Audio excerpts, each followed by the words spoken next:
to blur together, and we're at the point we're having trouble keeping them straight, Max says. Tracy's accompanying us to a house we saw earlier this week. We feel like it has potential, but want a second opinion from a trusted advisor. She's up in the front seat with him as we both hope to gauge her first reaction of the house when we drive up. Here's the thing, Trace, I begin. When our realtor Liz showed us this place, she said, a house like this needs a specific buyer. Tracy's mom is a realtor, so she knows all the code words, like how cozy means microscopic, and conveniently located means freeway adjacent. So specific buyer, code word. Bingo. I guess because my taste trends so juvenile, when it comes to decorating, I can't get a beat on it. I'm not sure if the house is really over the top or really elegant, I reply. After we get off the highway, we wind down a couple of wooded lanes on the way to our potential street. Great neighborhood so far, Tracy tells us, as we pass a couple of lovely arts and crafts style homes with stunning river rock stone supports, exposed roof rafters, and wide triangular eaves. Tracy amends her approval with, if you have to move to the suburbs. We pass a number of houses running the gamut from cute to spectacular. Max slows as we approach the circular stone driveway. Tracy's not looking at what might be our house, as her attention has been drawn to the massive shingle-style home across the street. How fabulous is that? Tracy crows about the home's elegant, understated simplicity. It's like the perfect beach house, all tucked away back here in the woods. This is my favorite kind of home. Did you know shingle style was the backlash to all those fussy Victorians at the turn of the century? I bet those shingles are made of white cedar because... And that's when Tracy realizes we've parked. We're here, Mac tells her. He and I both hold our breath while we anticipate her reaction. Tracy leans forward to peer through the windshield. Oh, sweet mother of God. Mac and I exchange glances in the rearview mirror. I was bracing myself for that reaction, as this house definitely doesn't look like anything else in the neighborhood, with its modern twist on French provincial architecture. The house is a massive gray stucco with a high hip roof, a billion balustrades, and matching twin fireplaces. The windows are tall and paned, cutting into the cornices, and their shape is outlined by continual lines of raised molding. The whole house is balanced and symmetrical and a tad dramatic. Kind of like RuPaul is a tad dramatic.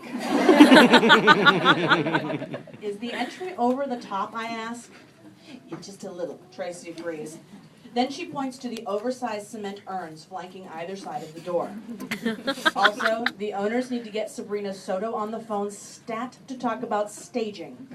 Because nothing says luxury home more than $4 worth of plastic plants spray painted green. God's honest truth, every word of that. We knock and then let ourselves in where Liz awaits. Last time we were here, it was overcast and gray, and we didn't get a great look at some of the rooms because it was so dark. We struggled unsuccessfully with the lights in the foyer, so we didn't experience the fully lit impact until now. Hey, you figured out the switches, Matt comments. Okay, Tracy, here's where I need your expertise. All of this crown molding, is it rich and expensive, or is it too much? The painted woodwork crisscrosses all over the foyer, running up and down the walls and across the ceilings, following the flow of the staircase that first curves in one direction and then the other. The banisters wound with an ivy swag that trails up the stairs and over and across the Juliet balcony. An ornate chandelier hangs low in the entryway, draped in string after string of beads and crystals, branching off into hundreds of little light-topped arms, which make the foyer as bright as an operating room. Tracy takes the whole scene in before answering. It depends. On, Mac prompts, on whether or not you're a real housewife of New Jersey.